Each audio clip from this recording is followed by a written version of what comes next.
All right. Well, hello there, Nick. How are you doing? Good, Matt. How are you this morning? Good. We're pretending like we're just starting our conversation, even though we've been talking to each other for about a half an hour already. Okay, so here we are, another Vogue Academy talk. And today we're talking about AI, specifically, well, AI in general, Gen AI, generative AI in particular. We'll get there. So, as always, we have no structure. We read a few articles. There was one we read, both these links to both articles will be in the description down below. One was from a Princeton student in the Princeton newspaper called The Prince, the Princetonian really, but Prince, as we all know it, had one particular view on AI, ChatGPT, and then a New Yorker article, which was written by a Princeton professor. That was not why we read it, but Princeton professor by Graham Burnett. I don't know do you know Graham or met him? Or I don't. Yeah, I don't know him either. Really interesting article. I would say, very different perspective on AI. So those are the two articles that we'll have in the description, and our discussion will kind of revolve around two articles. But Nick, as always, I always ask you kind of your initial reactions or initial thoughts. So I'll do the same here right now, unless you want to defer. No, I'm okay. I think both articles, let me start with some commonalities. I think both articles in some ways have an idealistic bent. So the student was saying, I think something like students are using generative AI in ways that are not in alignment with the ideals of self-growth and development and the principles and aims of a Princeton type education that's transformative and deep, and that if you use AI to do this work, you're not going to get that kind of education. You can't do both. You have to actually put in your effort and engagement and immerse yourself intellectually. And if you offload that, you outsource that, some of these processes, then you actually don't get the transformative effect. And I think that's quite idealistic, and I agree. The professor also had a kind of, I think, a pretty idealistic view of AI in the sense of really showing the potential. There's a part where he recounts his students in a seminar's interactions with AI and the kinds of conversations that they're having that really was mind-blowing to him as he recounts, and mind-blowing to me too. So what's mind-blowing about it? Well, it's the nature of these interactions, the kind of roles and relations the students had with AI, the roles and relations that they created for AI in relation to them, the kinds of questions that they asked and pursued. I don't mean prompts, I mean questions, like existential questions, for instance, or identity. And in so doing, really explored some of the possibilities of these kinds of interactions, and for lack of a better word, these kinds of relationships. And so I'm kind of processing that because I haven't seen or heard many interactions like that. So it's great that he had these descriptions. My reservation on that point is that becomes an advocacy for the technology broadly. So we say, this is possible with this thing, therefore we should do it. My experience of technology, I mean, we're old enough to remember the information superhighway, the internet. We have access to knowledge around the world, and this is going to transform people's experience. We're all going to become really smart, and then we're going to spend less time working. We're going to have time, all these very idealistic, and this was contrasted implicitly or explicitly with old-fashioned libraries. We have to go to get books and be taught and things like that. I don't know that the internet has really fulfilled those promises the way that most people actually use it. A small number of people using the internet has transformed what they do, how they do it, but mostly it's for shopping and socializing for most people. These same fundamental human needs, consumption, acquisition, social interaction, feeling good about myself, the kind of seeking likes. This, to me, seems to be the most common use. So judging a technology on what's possible always worries me, because if you compare some new thing, potential, with some old thing's failings, you're always going to prefer the new thing, whatever it is, because the potential of something is always better than the failings of something else. And so I would prefer a little more circumspection on that.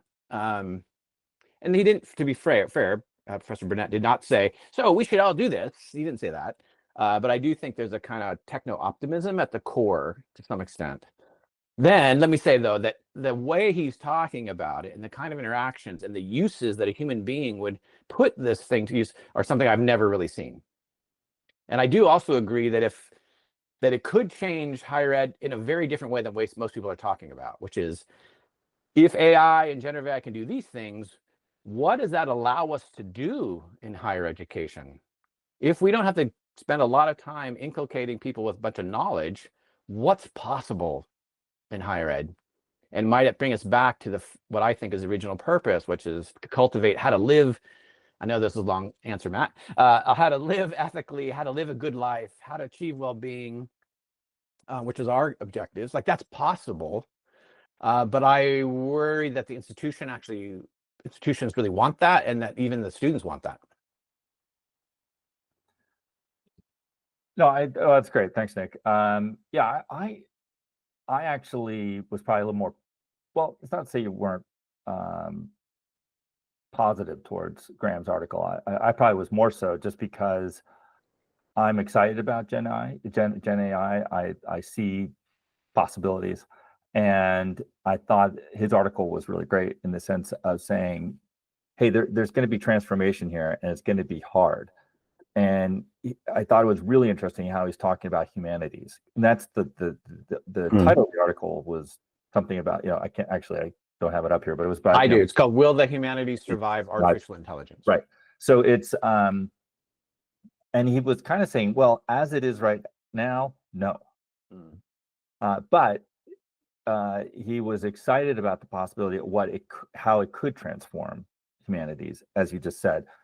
And I think that's a really good point. Like, just for folks who haven't read the article, he talks about how humanities has kind of, like other disciplines, kind of bowed down to the juggernaut of STEM disciplines, and has tried to be more scientific, and thus losing out or not grappling with what he says, the issues of being, like what does it mean to be a human, and how do we live a good life, and all those things, which he felt like that's the real core of humanity. So in a way, they could rediscover what humanities is truly all about, but it's not going to be done in a way that was done previously, where you just pump out these books, because that's, Gen AI could do that for you. So you don't need to, so somehow we have to be creating content or exploring issues of what it means to be human in a new and different way. So I was like, he doesn't really tell you what that is, but at least he's honest about what the cost or the I don't even want to say the downside, but like this transition, disruption. That's a good word. You're right. Disruption is going to be disruptive, and not everyone's like, yay, disruption. It's going to be hard. And the question is, can you be in a position to adapt? Can you be in a position that you can really adopt the technology in a responsible, constructive, and useful way? And so for that, I was like, amen. Good for you to not just say, hey, this could be amazing, but you did say, okay, there are ways this can really help us out, versus so many. And maybe it's a bit of a straw horse, but he talks initially about some of the policies that departments were coming out with. For instance, like, you can't use ChatGPT. You'll get in trouble. It's plagiarism, and kind of this ostrich approach. Bury your head in the sand or the ground, and just hope everything's going to be the same. And so I thought, again, that might be a little bit unfair to others, but that is true. It's easy to be frightened by this technology and have kind of a Luddite approach to it, which I think is to your detriment, because there's an inevitability here that we have to recognize and try to corral how best to use this new technology. So that's where I was at. So I think this might bring me back to he's talked about the humanities, but I think we need to be a little more specific, which is sort of the academic exploration of the humanities and the teaching of humanities in colleges. So I tend to be more particularist. I mean, the universities don't own the humanities. Certainly professors don't own the humanities. So I think it's useful to qualify a little bit. And then that can have a couple of consequences. One is to say the academic humanities have gotten he's not the first to say this, have gotten so far away from the exploration of human experience that they're often irrelevant to students. They don't see the utility. They're being driven by theoretical and other purposes. And the conversation is so insular among scholars that it's almost inaccessible. And in that way, it is comparable to STEM. It's really hard to pick up an article in STEM and know what's going on if you try to read it. They don't tend not to get criticized for that, whereas the humanists do, but that seems a little unfair and disingenuous. However, if you want to claim a relevance of humanities, then you would need to make it accessible to people, particularly to students, if that's the context that I was just talking about.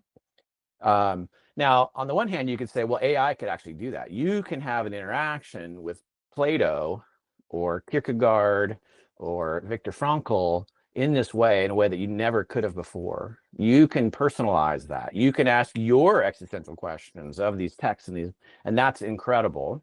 And that's probably what humanities could be. If you're going to be transformative to you, you probably need to have some personal kind of interaction. And that's not usually what happens in a seminar, it seems to me. Students might process that way or go talk with their friends about it, but that's not common. On the other hand, some of the rationale is for universities to be relevant to the wider world, particularly the work world, it needs to change. I think, though, there's another perspective on what a university is, which he points to. He says it's monastic and origins, which I've been thinking a lot about lately.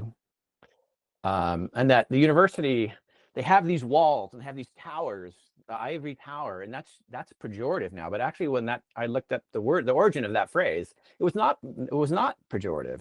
The whole idea was that this place and this time was separate from the world. That wasn't a problem. That's what it's for.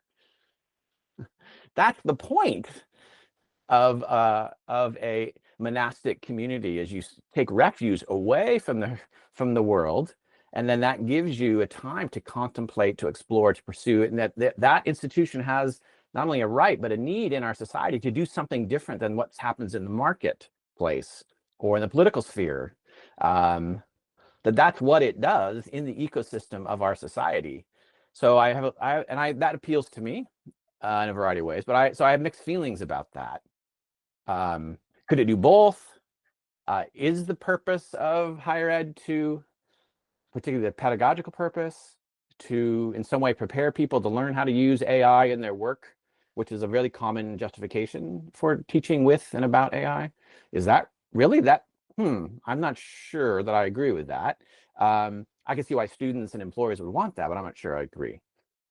So I have some mixed feelings about how relevant, quote, to the outside world, or what others might call the real world, what we do in a university should be. And AI really brings that to the fore. I'll say one last thing. However, the vignettes of the students are not at all about that kind of utility, right? So I sense a tension. Maybe I'm not fully grasping his argument, or maybe you can give me some insight on that, Matt. Do you see the tension I'm talking about? Say it again. Give it. AI is a really practical tool that can do all these incredible things, but those things are really not what the fundamental purpose of a university is, in my view. So because you can do it, let them do it in the other 95% of the world, and let universities continue to do what they wish. So it's a bit of a Luddite position. Yeah, no, I think that, yes, I think that I see that tension. I don't think that's necessarily his point. I think it's more of like, it's here. Students, it's not necessarily, well, it's not like, okay, our mission is to teach people how to use this tool. It's like, okay, it's here. How do we use, and students are there. Again, I'll go back. There's an inevitability, and even with our discussion from 2 weeks ago on that article about the students not being engaged and whatnot. It's he mentions how you don't even want to sign papers because a lot of them are just going to be chat GPT, right? So increasingly students are going to be using chat GPT. So how do we, in our mission, how do we teach them to use this tool in a constructive way? Or how do we adopt it in a constructive way so that it's not the adoption itself that's the point, but in our mission where they're using these things appropriately. Like we don't have students using abacuses still, right? High schools, you have to have your super duper calculator for whatever the high level classes, so that you were allowed to use those. So that was but there were parameters within which you could use those. So that's healthy adoption, but you're still learning the skill. So here's another tool. How do we use it constructively? I guess is the best word I can. Yeah, I mean, if it's inevitable, they'll learn it. So what do? We want to help them learn what they're going to learn out in society. I don't agree. I think it's something like, how do we teach people what the world is like without this thing that seems inevitable? What would it be like to not have your first impulse to say, I'm going to have AI summarize this book for me? What would it be like if your first impulse was to say, what could I get from this text for myself? Right.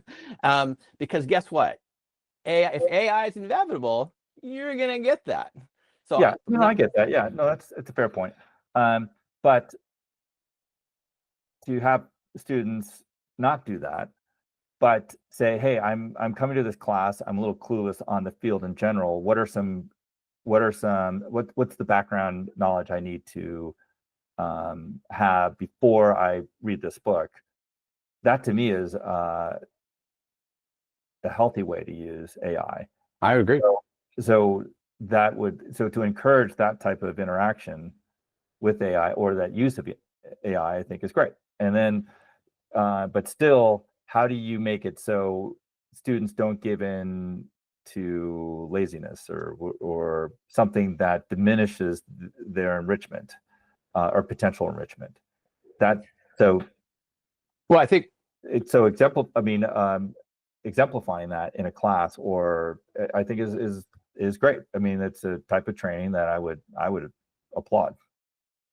So I think I'd agree with that. If we zoom out a bit, or a lot, there's a passage here that I'm just going to kind of read off. If it's inevitable, you're saying it's inevitable. I think you're probably right, and I'm pessimistic, as I said before, about how it will be used. And it's not because of student laziness. It's because you have multi-billion-dollar companies using this technology for their purposes, which is like social media, which is to get our attention. And as he said, this is a direct quote. He says, so he talked about economies will, of course, be turned to the business of extracting money from us. Right. That's a great quote. Yeah. These systems promise a model of attention capture. So this, by the way, Burnett studies attention and has for decades, and he traces it historically. By the way, I saw the poster for this class on campus. It looked fascinating on campus. So I was walking around. It looks fascinating. But anyway, so these systems promise a new mode of attention capture, what some are calling the intimacy economy. And then he says, human fracking comes closer to the truth. Okay. So he's saying it's inevitable, and the basic relationship that these powerful entities want is to frack you. So my position is that this has already happened, and that one of the potential functions of education is to learn to resist. Yes. And so an implicit imprimatur or stamp of approval, or emphasizing the functionality, that's going to happen elsewhere. We don't need to persuade students of that. What we need to say is, do you really want to do that? have you internalized the logic already? Do you agree with that logic? Another way, do you want to be fracked? If they say yes, okay, we can talk about that. But so I think he gives short shrift to this. Yeah, this is one paragraph that it's a kind of an aside, and I think my position is actually the main question. No, I agree. So I don't think it's your class. You shouldn't be thinking they're like, gosh, how do I get students to use AI constructively or in an appropriate manner? That doesn't necessarily have to be the intent of any class. But if that is an issue in the class itself, then somehow to discuss how to use it constructively. I keep using constructively, but I think that's warranted and perhaps even should be encouraged. So that's where, again, it's not like, okay, like if the president of the university is like, okay, every class you need to do one lecture on how to use AI constructively. No, I mean, I don't think that needs to be the case. But as a professor, especially if you're wanting to keep students engaged and really care about them, and ultimately know that, as we advocate, that it's on the students themselves ultimately to be their own agents, despite what the big AI companies out there want to frack you. Yes. So how do you resist that? How do you not allow them, even though you probably will be adopting this technology, when it's appropriate? I think professors can be folks to model appropriate use or encourage appropriate use. So is appropriate. So let me take that to an extreme. Is appropriate use not use? Yeah, potentially. There could be classes where it's like, you can't use a calculator. You're going to come in here and do that. You're going to have to do manual calculations, computations. Right. So we do that in high schools. We do that in schools already. You might be able to use a calculator at home, but you can't use it on the test. Same thing, if in humanities, when you're doing writing, it might be more blue book writing, where, okay, instead of having take home finals or writing assignments that are out, papers due, you have more writing in class. I don't know. This is something I was thinking about if I was a professor. It's like, okay, there might be ways in which you have assignments like he had in this class. And I really encourage folks watching this video to read this article just on that section where he talks about this assignment that the students had to engage with ChatGPT. It's really fascinating. As you said, it was mind-blowing. It was mind-blowing to him, mind-blowing to the two of us. That was super cool. And now I forgot my point. So to your point, yes, I think there are times when you say, no, you cannot use ChatGPT. You cannot use Gen AI for this. That might be in certain circumstances, that's the appropriate way to help students maintain their agency and control over their over their own intellectual development.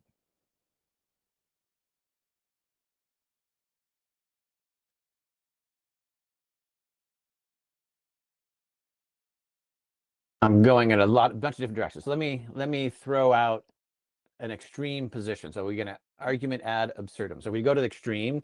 Okay. Does this help us think through? And I don't really know that much about AI, frankly, but I do know that that was at Hinton, this guy that was instrumental, I think, at Google and elsewhere creating AI. He's come out and said we got to be really careful. I've heard people talk about all these dystopian or futuristic treatments of human-machine interaction. The humans don't do very well. They don't look very happy. That these I don't want to overestimate that, but so inevitable, and I'm afraid of that outcome. So does this kind of approach in an academic setting that brings a lot of authority and is charged with enculturating and educating people, is this the gateway to people uncritically saying this is inevitable, we got to do this? I don't, right? That is actually the gateway into this process of, it's, you know, normalizing and even valorizing these kind of interactions. So for instance, he talks about these incredible conversations, right? He gave the students an assignment to have a conversation with ChatGPT. They're amazing. But I've also see things where people are marrying, you know, these are extreme outliers, or they're, you know, some percentage of people say their most intimate relationship is with a bot of some kind. My fundamental premises of humanism make me very concerned about that. I don't think that is the pathway to fulfillment, meaning exploring our humanity, growth, and development. I don't think you can, as a human being, have your primary relationship be with a machine that gives you everything you want, says whatever you want it to say, that has the aim of you coming back again, so knows your human frailties and will use that to get you to come back and give it your attention. I just don't think that's possible. And there's a way that I wonder, there's a very subtle difference between fostering a meaningful, deep interaction for what the thing can do and having that thing replace humans. I mean, this is all conjecture, but if the university's approaches to AI lead to that, I think we look back and go, wow, what were we thinking? No, yeah, it was interesting, the language he used, and we will tend to use to project what kind of interaction we're having with ChatGPT. So he's like, yeah, like we have a conversation. I had this really interesting like all these words to tend to suggest that there is some sentient being on the other side having this. So we have a relationship when really it's just a machine. You know, no matter how advanced it becomes and how much it can replicate human interaction, it's still, if you get under the hood, it's still a bunch of wires, and that can't really feel and can't,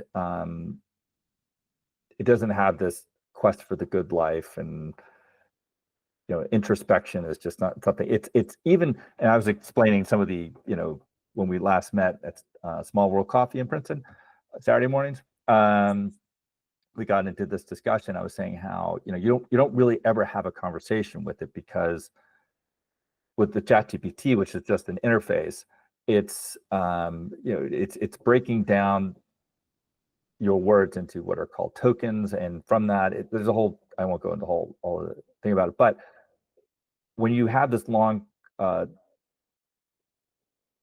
and forth, trying to avoid humanizing it, it never remembers what went before. That's being held into a big long string, if you know coding. It's like the sequence of letters, and so everything else that went before, it's just added into your next prompt. And so that's not really a conversation. So you're not really having a conversation. It's just it can't really remember what you said. So it's just taking everything that went before in one huge long, what's called string, processing that, and then giving you a response. So that's, yeah. So if you don't know that, you're just like, wow, this thing is amazing. I had this great interaction. And then, as you said before, which I thought was great, there's people who say, oh, my best interaction or my most intimate person, or the being that knows me best is ChatGPT, or this, you know, this really, thankfully, an outlier phenomenon where people are marrying AI bots or whatever. Yeah, there's a way in which my needs and my wants are projected onto this other being in a way that I get back what I want, so that there's not this natural tension and conflict that we have in human interactions that we tend not to like because they're frustrating, they're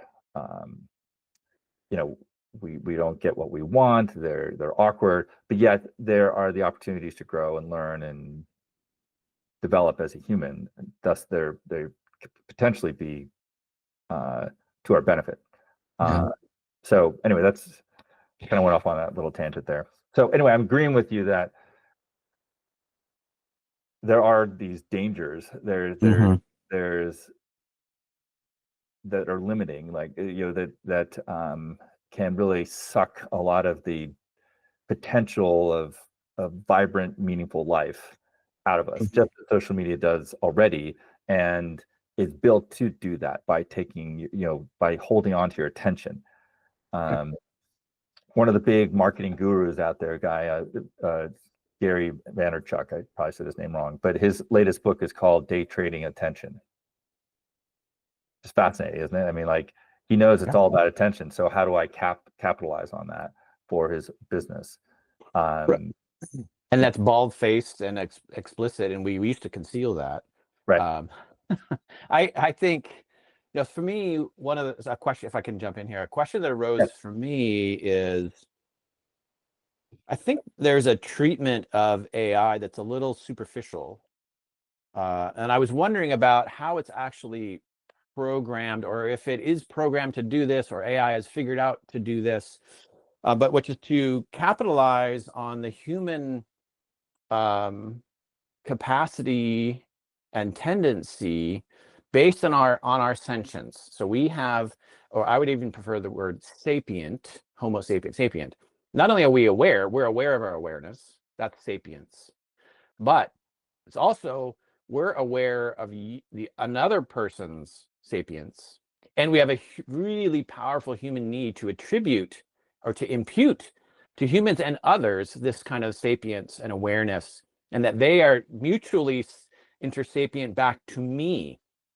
And that AI is clearly, to me, these interactions, whatever AI is, whatever this tool is, knows that about human beings, in some sense knows it, or uses that feature of human beings. And then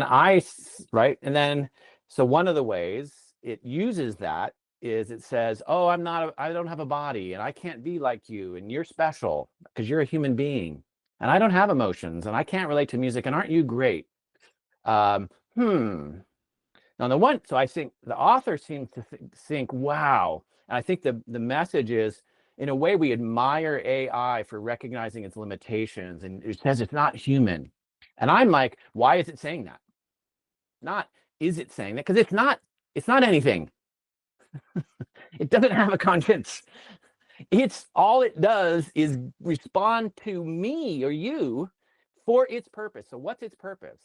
Its purpose is to make money for a corporation, because it wouldn't exist without a corporation. So it's not just that social media creates this thing, these effects on human beings. It's that social media is actually corporate controlled or manipulated, mediated, to use a neutral term, social interaction for its corporate purposes, which are a profit motive. You can't tell me that AI, it doesn't have a profit motive built into it in some way. It has to, or at least I'm going to start with that. Let's put it that way. In my starting point is, we cannot dissociate AI from its corporate origins and its corporate uses and its benefits to corporations. And corporations are sociopathic entities relative to human beings. They maximize profit at any purpose. And if you didn't do that as a CEO, you could have grounds for being fired, because your job is to maximize shareholder benefit, is to maximize profit. That's what they're called to do, at least in our current corporate moment. So when I see that, he said, I was reading this thing and he felt really touched. He talked about being crying, and I'm like, oh, AI did what it was supposed to do. It knew, it somehow knows what's going to push your trigger, and then it did it, and then that evoked our imputing of our intersentience, and we have some sort of respect for AI or care, or it doesn't elaborate on that, and I don't really know. I could be completely misreading that, but I think some of the other responses, right? We we have these feelings about this entity, but all those feelings and that are coming from us. They have to be, because they're just tokens. But, and what capacity of human beings is this playing on that I've never heard? Is this intersentience? We impute causality, we impute intention, we impute morality, we impute all these things. Not just to technology, but we animate the physical world in ways, right? And even listen to chemists talk about in organic chemistry. I had a friend, they'll talk about the electron wants to do this. No, the electron doesn't want to do that. Electrons don't have desires. But even experts use this language. Why? Because our humanness is more fundamental than our expertness. And what do humans do?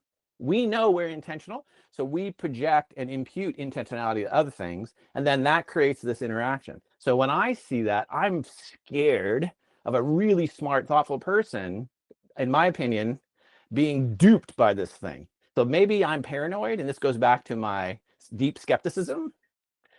But somebody tell me how AI could be otherwise. How could AI be anything other than the desire for a corporation, as a manifestation of a corporation to make money? It has to be that. And we have to look at every interaction through that lens, from my point of view. Well, I'll first say that Vogue Academy is a for-profit entity, and we are the exception to that. No, well, touche, well put.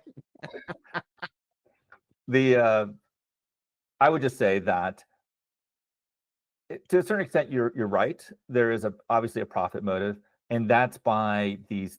So OpenAI, ChatGPT and the Gemini, those are the interfaces. Gemma, Anthropic's Claude, and OpenAI. So they have these what are called LLMs, these large language models that are sitting behind that have been trained, and so yeah, in a way the focus is on speed, the type of questions and the nuance with those their answers.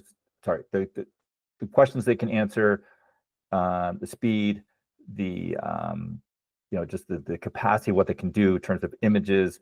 Now, actually, I just saw one on, I can't remember who released it. Like they can do these 8-second animations that were incredible.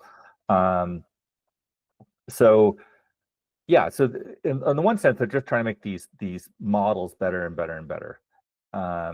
Now, there's always this feedback loop. I mean, they're always being trained and they're learning, they're growing by the types of prompts and the satisfaction with those prompts. And so I'm not going to say the corporations aren't responsible, but in a way, like you said, like we tend to project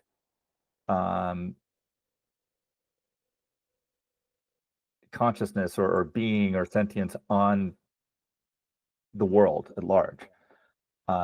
It was interesting. I just was rereading this mystic called pseudo-Dionysius, who was influenced with Neoplatonism, Plotinus, who was a Neoplatonist. And it's so interesting because prior to the scientific revolution, everyone just assumed that everything had a sort of consciousness because they're all striving for their home or for their sense of what the good life was for that entity. So we haven't lost that in our language because it's easier. It's just the way we think about things, even though we kind of know, like, okay, electron doesn't have consciousness, but it's still like it wants to go here, it wants to go there. There's something, it's just part of our language. So sorry, that's just me. That wasn't me trying to talk about pseudo-Dionysius and Plotinus. But anyway, so all this to say, like the models are kind of trained in or are learning in a way that's adapting to what our needs are. So that's how they're set up. And so I think it's a both and. Like the corporations, they it's not like the CEO is like, well, how do we make this like people more dependent on this thing? Oh, I think they absolutely are. Well, but go ahead. But I'm I'm not as convinced of that. I mean, they want, but they're doing that by like, how do we make this more and more useful and better? So that to me is a bit, it's not as ruthless or Nefarious, yeah. Okay. nefarious. Yeah, that's a good word. So I'm a little bit more positive in that way, but there is a way we are participating or contributing to that dependence because of what large language models are and how they're constantly learning, and they're adapting to they're adapting to us. And so we're projecting our needs onto it. It's knowing that, and so it's learning how to respond. So that is frightening. I'm not going to deny that we are, in a way, it's adapting to us in terms of, well, we have this need, so it can lead to a dependence on it. So that, I think you're right in that sense. Now, is it the CEO sitting there going, like, the money's going to start rolling in because of this dependence? Well, I mean, it's not like they're out there advocating against this dependence, so they're culpable. But did they somehow wire or train the LML initially for that dependence? Well, there's no question social media was organized that way. This is beyond question. Do you agree? Yeah, I mean, definitely. Okay, so why would it be different? So you explain to me, and so now, the good philosopher kings are in charge of AI, but the bad philosopher kings were in charge of social media? I don't believe it. But let me come back to something you said. Go ahead, I'll give you a chance to respond. No. I mean, there's, I'm just saying, like, from the get-go, I know, I'm just not as skeptical. I just think, like, the way large models were set up, I mean, you'd have to have such incredible foresight to be like, oh, humans are going to get so dependent on this, and we want it that way. And so this, I think initially there was, creating like, wow, this provides a utility that can be profitable.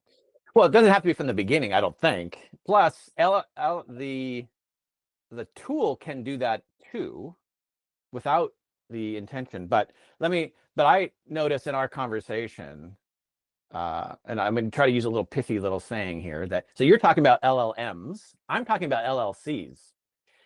As a sociologist, I'm coming from an institutional perspective.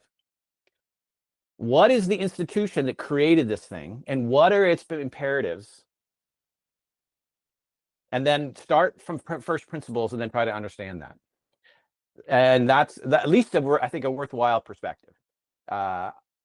Should it prevail? I don't know. I'm not attributing necessarily the intentions to this person. That's actually the whole point of adopting a institutional sociological perspective. It's not about the individual.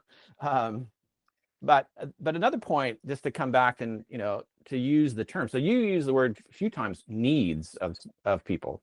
I would say it's responding to our desires, and that our desires do not lead to fulfillment and well-being. No, that's a better way to put it. I totally agree. And so but I can use that distinction to say, for instance, people think what they want out of a book is the summary. What I would say is more fulfilling and meaningful is the process and the experience and what that gives to you. And so that's them not understanding the human condition and human beings, and this is widespread. People think they're going to be happy by seeking positive emotions. I think the work that I read that's more compelling is people find happiness by seeking fulfillment and altruistic efforts in various ways, which in many ways are if not the opposite, definitely contraposed to seeking my personal pleasure. And so people aren't very good at understanding this, and that's not by accident, because we've, it's in American contemporary society, we've been told this. Well, by who and for what purposes and why? And again, it's not some individual mastermind. They've internalized this too. They probably believe that the way people get happy is by having positive emotions. I don't agree. I think that's part of it, but actually well-being comes from something else. It comes from deep interpersonal relationships. It comes from the pursuit of growth. It becomes from engaging with difficulty. It comes from immersion in hard tasks to get a sense of accomplishment. All these things that often evoke not positive emotions. And flow being an example. Let's just come back to this one. I'll start with flow. If you read the descriptions of flow now, there is a fundamental misconception built in. I've read the original work. It says, oh, flow is a positive emotional state. No, that's not how it was described. It's a neutral emotional state. You're happy when you're in flow. No, you're not. That is part of the feature of flow, is you're essentially emotionless. Now, you feel good about it afterwards. That's not insignificant. But if you look at the current descriptions of flow, it's worked it. Well, why are people saying that? How have they misconstrued this literature? Well, because that's what people want to hear. Because if flow is going to be good, it has to feel good. And then that people are going to want to feel good. So if I'm selling you something on flow, then I'm going to tell you, oh, when you're in flow, you're going to feel good. Well, you can say that, but that's not what the original research on flow said. And then from a sociological point of view, why are people who, in my opinion, should know better saying these incorrect things? They're responding to our society, it seems to me. What people want, not what they need. Yeah, no, so I totally agree with that. Okay. And that's where I think that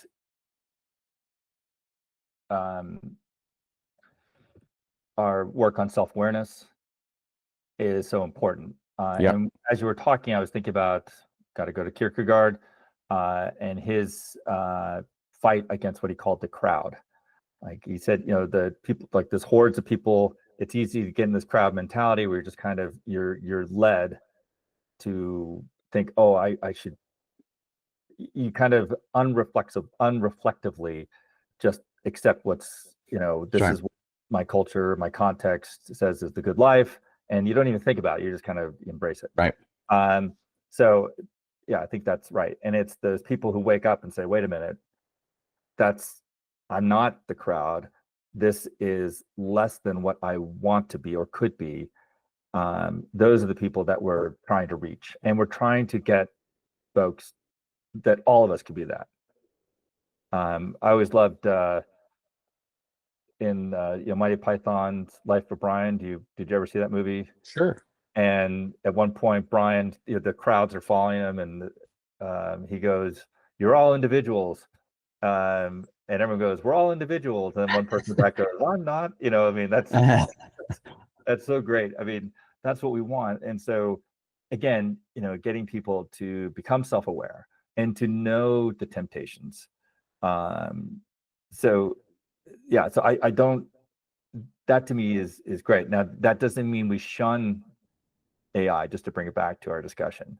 It's how do you use it responsibly, and how do you use it in a way that could help you in that quest. That's what I think we should do. Because it's going to be more and more part of our lives. It already is. I mean, it's so much a part of our lives we're not even aware of it. Well, yeah. So let me make a connection. And we like it too. To Buddhism. Like well, let me just say, like, you know, all those oh, this is spam email, or this is spam, you know, call. That's what's more discriminative AI. But those are all, I mean, these are ways that's been helpful to us, because then we don't get distracted. We're not like, oh, you know, answering these calls that we shouldn't, or emails or texts. So there are constructive uses for AI. It's just how do we recognize those, embrace those, but also be aware of the downsides and the temptations.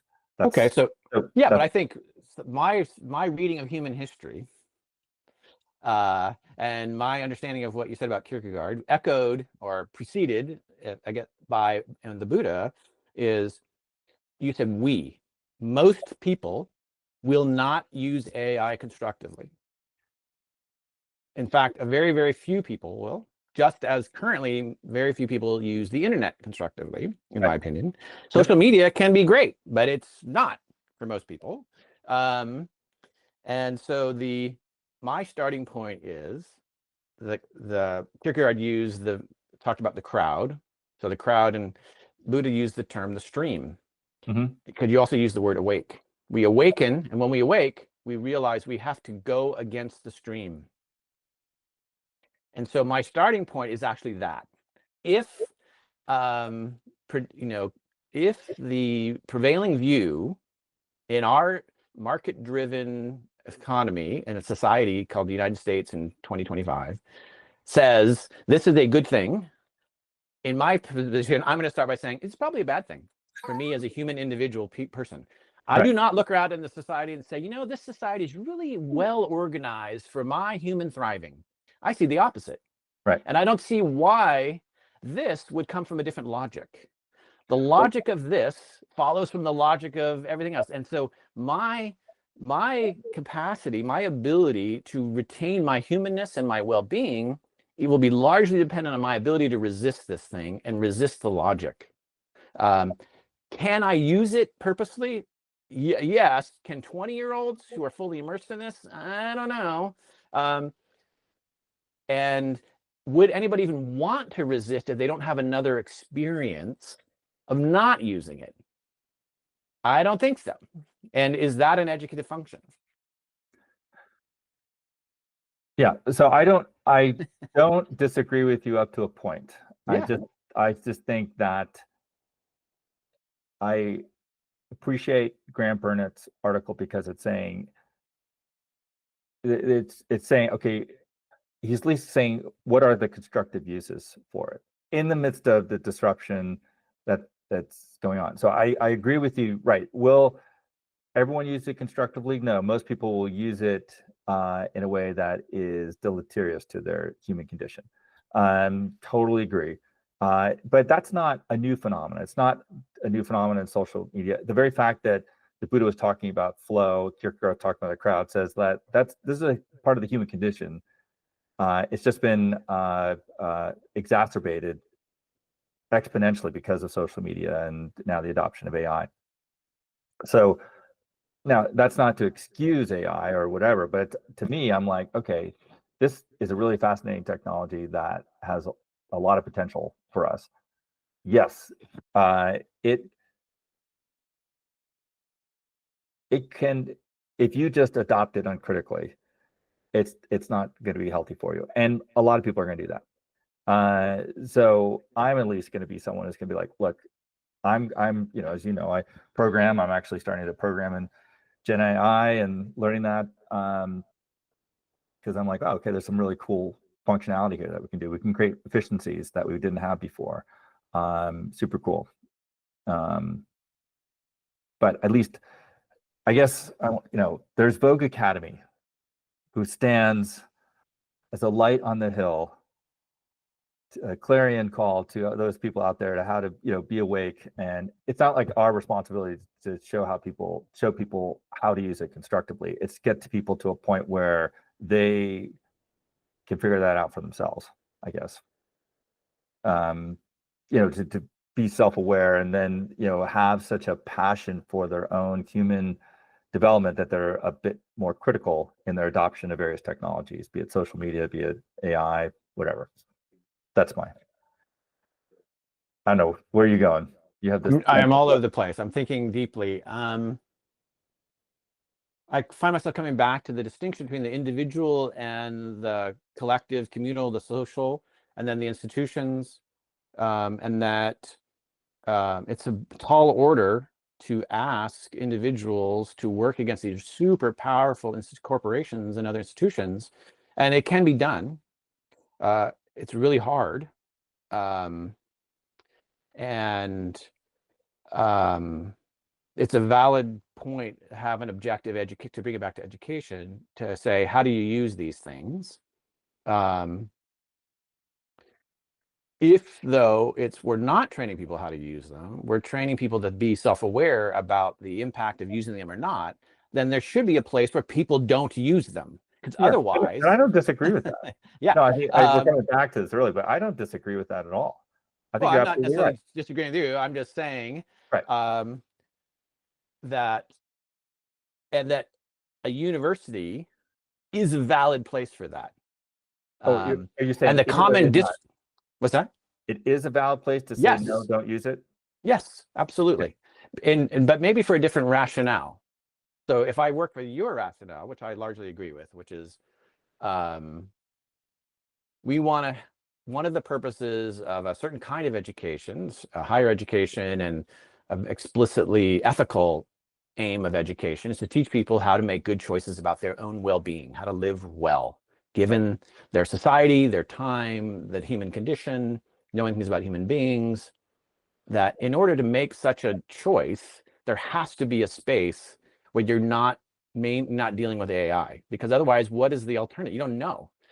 So this, if you're saying it's inevitable and pervasive, to me, that's an argument to have spaces that are intentionally not AI, right? And so what does that look like? I don't know, but. No, I mean, just to make, I know we got to wrap up here pretty soon, but, just looking at contemplative Christians, they were very active, very involved in their societies. I'm reading the works of a guy named Jean Gerson, who was kind of early 15th century, right towards the end of the 100 Years' War, Joan of Arc, that whole time. And he was the chancellor of the University of Paris. Anyway, he's just an example of someone who, is very involved in the politics and issues of this day, but yet who really sought the contemplative life. And there are times when they would really seek out solitude and get away from everything, and that was really important. Now, again, they're seeking mystical union with God. That's not, I think that's something I pursue, not necessarily something Vogue Academy is advocating for, but there's times when you do withdraw or remove yourself from what you do. So, like, I know that people have these times where you just get away from social media, and that's really healthy because it kind of makes you aware of the dependency that you have, because you're kind of longing to go on Instagram or Facebook, whatever, and to say, oh, I don't need that, is really healthy. So I think it's a both and. Like, it's okay, we can be amongst it, use it in a way that's healthy, but know that there is a tendency to develop a dependency that getting away from it can, or having a time of a fasting of sorts from social media or whatever, or AI, can be really healthy and help us to get back to a more balanced, healthy state with our interaction with whatever technology. Yeah, I'm less optimistic, I guess, about that. I'm gonna throw out I'll have my last word if you want to have the last one. I'm gonna throw out a really provocative statement. Go for it. The Luddites were right, but we've missed the point. They were right. They anticipated a world where people are alienated. This is the prevailing view that I see out there. Is it possible to not be? Can you take refuge? It's yes, but is it actually happening? So this is my beef that I said at the beginning. If you compare what's possible with the technology, right, to the failings of a previous one, and then say it's going to be a lot better, then you're always going to say, yes, that's going to be better. But if we look back at the history of technology, is that what happened? And I'd say no. And we can look back in our lived history and say the prevalence of socially mediated interaction has not been positive for our society, and it has not been positive for individual people. And so it could be that AI is a game changer. It is a quantum shift. It's qualitatively different from these previous things. There's a discontinuity in a good way. That's not what I hear. That's not what I read. I hear and read that it's discontinuous in a scary way for most people. And so I don't have any reason to believe this is going to turn out well. So that's kind of my thought. And I think that's an extension. So I'm a Luddite, and I'm going to embrace that, because it's not, Luddites were not defined by what they didn't want. Go look it up. They're defined by craftsmanship and the idea of your relation to the work, and your community, and the relative power of a corporate entity relative to you as an individual. It was the mill and the technology, what that meant. They're actually pretty insightful, it seems to me. Whether they were right's another matter. But I'm going to say it again. The Luddites were right. Well, I would say I think the inevitability is like it's here. So what do you do with it? And so I want Vogue Academy, the two of us, to be some advocates for even if you like, for some people it could be don't adopt it. You know, it's unhealthy. You're more inclined to develop dependency that's unhealthy. So yeah. So but for other people, it's not necessarily there might not be that temptation. I think the Luddites, I haven't read about them a long time, but I kind of go back to, okay, there could be the craft, the identifying with the craftsmanship and the communal part of that. There could also just be, this is taking my job away. A little bit more selfish motivation, right? So, and that to me points to the fact that it ultimately can come down to the individual. No matter, it wasn't like their society was infinitely more healthy than what we have today. I would say that's wishful thinking. We tend to project that back onto the past. Like it's very idealizing. Yeah, idealizing, everything was better. I'm like, no, there was a lot of depression, conflict, violence. Yeah. And that said, it is true that social media has contributed, and I would say contributed to the mental health crisis that we're seeing, especially amongst the young people today. I don't think it's the primary cause, because I'm always going to, this sounds like really horrible to say it, but I'm just going to say it, like, it's the individual.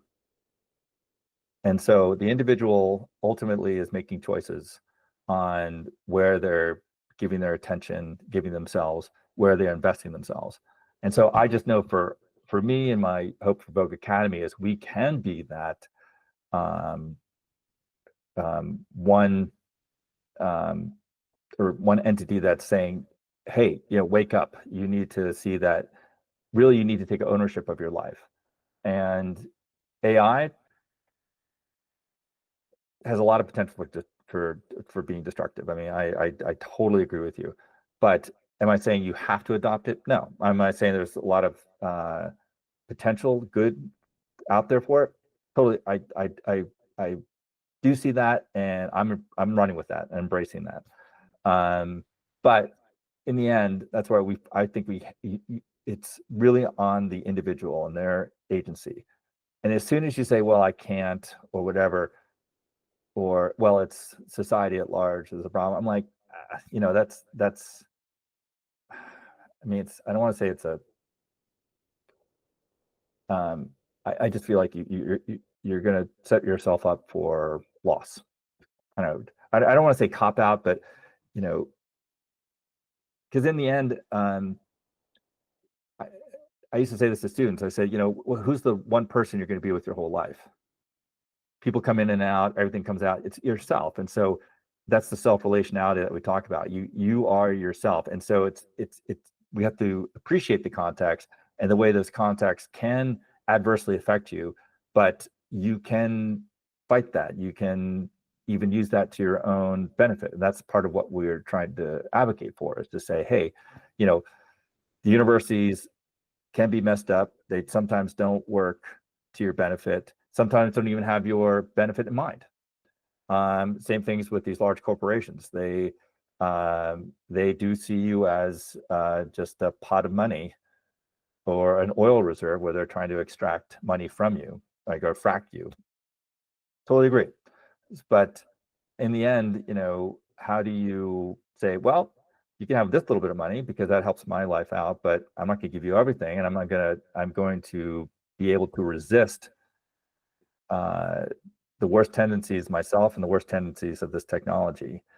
And I think but you have to have an agency and a self-awareness that allows you to not be so beholden, dependent on your context and these things out there that well, so yeah, so let me pick up a thread there. So what I tell students is like never before in human history have human interactions and relationships been so mediated by corporations and the logic and the imperatives and the profit motive of these entities. So let me give you an example. And that, again, AI, like social media, has fun. These are transformative technologies, according to many who know more about it than I. They've changed the very fabric of our human interactions, our relation to ourselves, everything. And then AI only promises to even accelerate that and magnify that multiplicatively.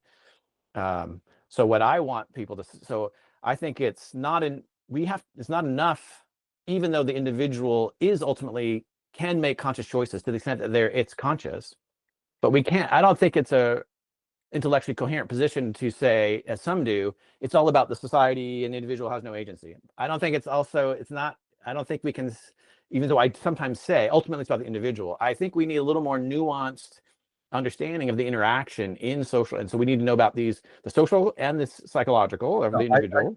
No, that's great. That's a good slight correct to what I was saying too. I appreciate that. Yeah. And then, so then if we zoom in, I think this is a big idea so it sparked to me. I say, point out to students, I think 100 years ago, most music, no money was exchanged. And probably some societies still today. People played music together. They sat on the porch. They talked. It was at churches, in their houses, in their communities. It was not commodified. There was no money exchanged. We take for granted now that most music is commodified and we make money. What social media is the commodification of social human interaction for a profit motive. That's what it is. So this technology and corporations have said, what's the market? The market is people interact with one another. Can we make money off that? That's the logic from my point of view, because that's what there has to be the corporate logic. Because that's what corporate. Let me finish. Okay. Then the question is, what's that? So then there's your view of the past is somewhat is still too idealized, but go ahead. Okay. So what does AI do with respect to education? It allows people to outsource the process. And it's not just students. What's the primary use of faculty for AI? To grade, because they don't like it. But grading, in principle, is the most important part of the learning interaction. It's called feedback. So the impulse is on both sides, right? The students say, this process isn't important. I don't need to read the thing. I just need to somehow get a summary. And then if I read that summary, even though I don't want to read, that I'm going to internalize that and it's all the same. And the faculty say, well, students, some machine can give feedback, but it doesn't matter to me that I know what my students are actually experiencing, whatever. The point is, if from a sociological point of view, we can ask what human function is being turned into a market and commodified for the purposes of financial gain. And it has to be the motive. Unless you're telling me that corporations, I've read, read these charters, read the rules, read what CEOs' obligations are, why people get fired, not for not making money, for making money. But in any case, so I think that's a useful lens. And so it's not just the social, it's a particular kind of institution that has ascendancy in our lived world in this society, which is called the corporation. It's not just the social, it's that kind of institution. And that's why sociology is so useful. It's not just a culture. That would be more of an anthropological point of view. And I tell students, so our challenge of this century, their challenge, is to live humanely in relation to institutions that are not humane and have no desire to be humane because they don't have desires. And they have no compunction or conscience because they're institutions, not people. So that's our challenge. And I think this is where we agree, right? But I think that these institutions are aligned against humanness and humanity. So maybe I'm more Rousseauian than you. And that's the challenge. So we agree that it's possible to live in relation to those. But I think that that this is not just a thing. Social media is misnamed. It's not social media. It's corporate controlled social interaction. And we need to keep that in mind. It's not just society. It's corporations. It's profit motive. It's commodification. These are the things we need to be sensitive to.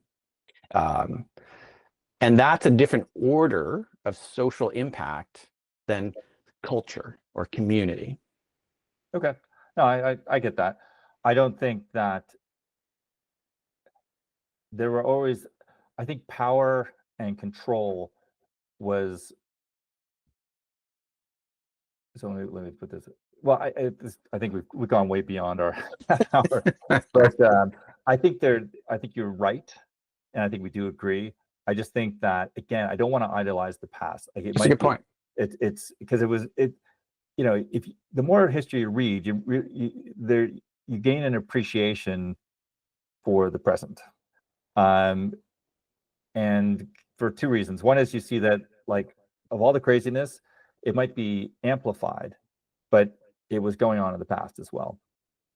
And also, like, there was never this kind of Shangri-La healthy environment for people to really thrive. It just, you know, like, the power and control was always localized to various entities.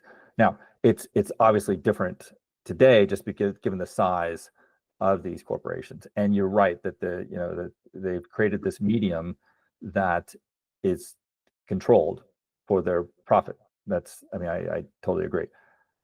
So it's not to say, you know, I'm not in a position to say, oh, corporations are wonderful, they're all great, whatever. I think there are, you know, there are plenty of corporations out there who are trying to do wonderful things. Especially Voge Academy. I keep advocating for our little LLC that they have good missions out there. So anyway, I feel like I'm petering out here. We didn't solve anything. We didn't agree. It was good, healthy discussion. Yeah, I thought some new thoughts. Do you want to just end with, like, because we can continue this next week? Yeah. There's anything you kind of want to end with? I think I already did the Luddites were right. That was meant to be my final. Right. Okay. So I don't want to undermine that, although I guess I just did. Well, I do appreciate, to say, yeah, it's easy to generalize, say, cultures, like whatever we're saying, that you have these entities, these corporations that are not necessarily, they're not humane in the sense of, like, oh, they might say this is great for you, but they're really looking for profit, and they're going to always be, in the end, that's what they're going to focus on, and that's how they survive. Totally right. I still think in the end, I just feel like, it's on each of us to be an advocate for helping others to kind of awaken to themselves, and to make people aware of these dynamics, these power dynamics that are out there, structurally, culturally. So I totally appreciate your point. But I just don't want it where people just project all the problems outside themselves and not realize, I just want people to realize you do have agency. You can say no to social media. You can say no to AI in a way that, that are unhelpful.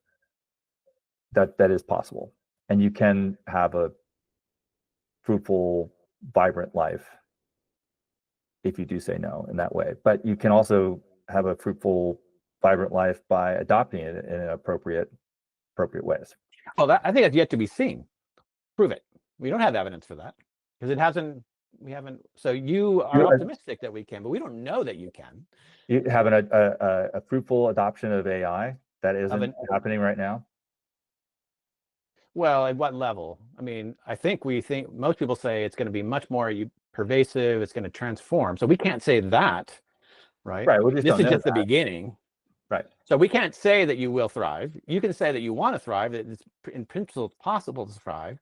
That's what people said about the internet. That's what people said about social media. That's what people said about all kinds of technology. So I just want to, I'm going to hold you to that. I think right. No, but if that's, I mean, that's kind of still, I don't think it's fair to say people aren't thriving because, oh, I think people say, yeah, oh, this is a new technology. It's going to be wonderful. It's going to be great. Yeah, I think we can kind of say that's bonkers, because it in itself, it's the way people adopt it that says whether it's good or not. I'm just saying you can adopt it because we already have in ways that are beneficial, that make our lives more efficient. It's just whether you do that in a responsible way. And I think that's possible. And people are doing it right now. they're doing it with what they have right now. Right. But the whole point of AI is what's to come. So if you want to say now, up to now, the Buddha was very assiduous about this. He always used the participle. But you said something about the future.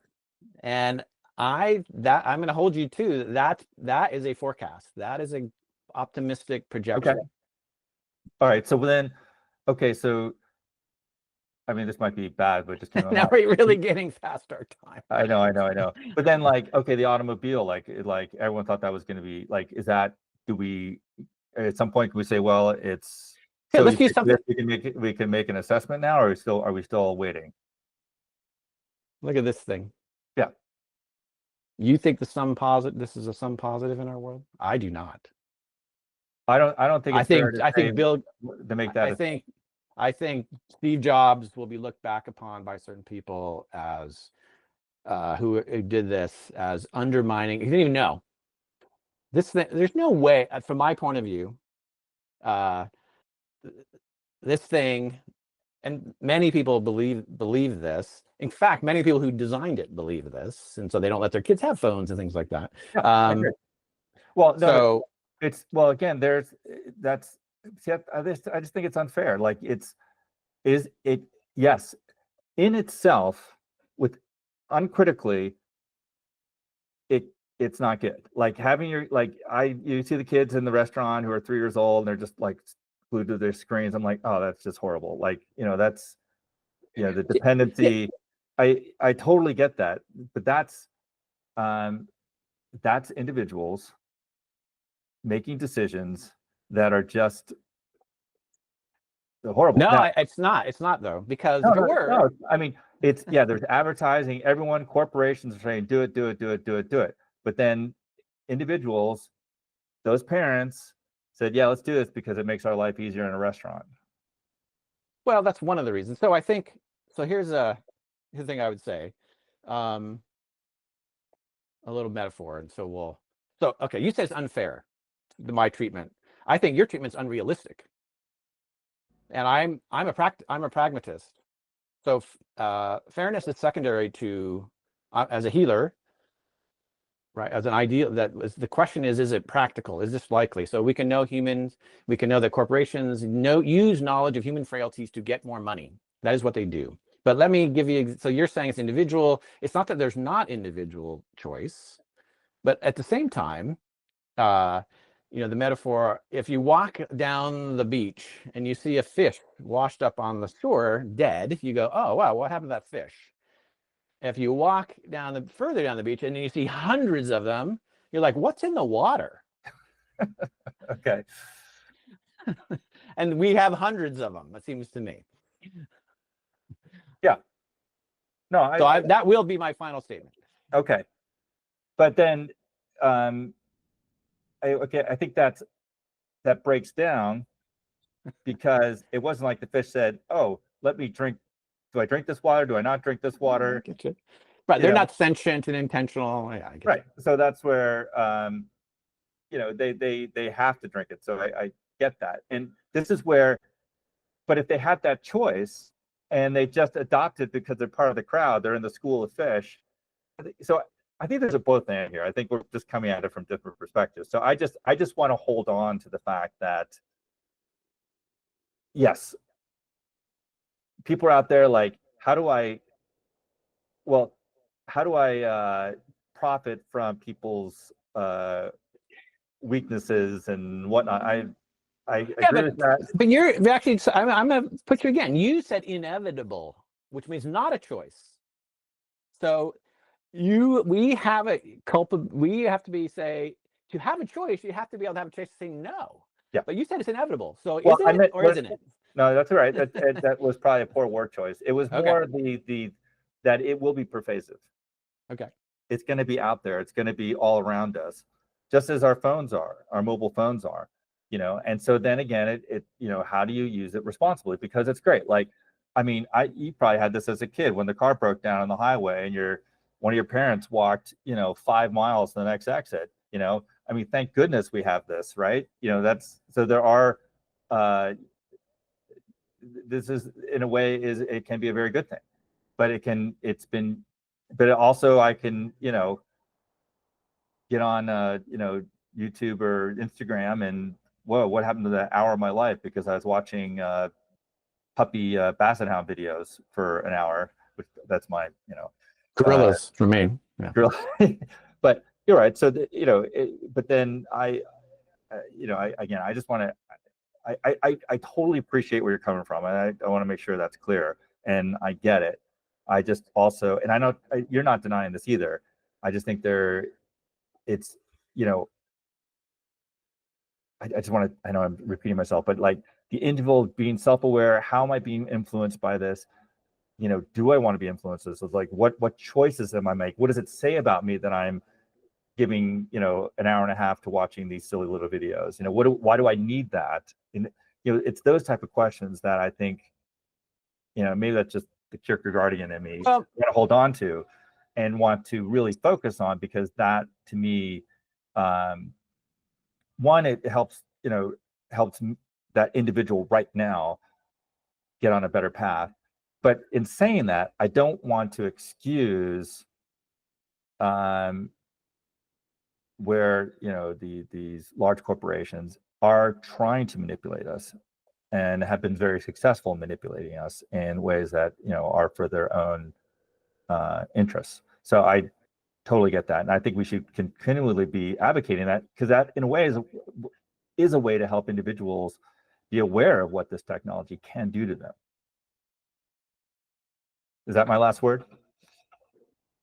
My conciliatory, like I like it though. I think this is good. I'm happy with what I've said. If you're happy with where you've ended up, yeah. So for those who actually stick with us, thanks for. we covered everything, man. We got a little Christian mysticism, a little Buddhism in there, which is good. A little spice. A little sociology, a little human needs versus desires. That's all I love it. Good stuff. Psychology. All right. All right, Matt. Thanks a lot. All right. I've totally forgotten what we're doing next week. It's going to be something super interesting. So join us then. Take care. Take care, Nick. You too, Matt.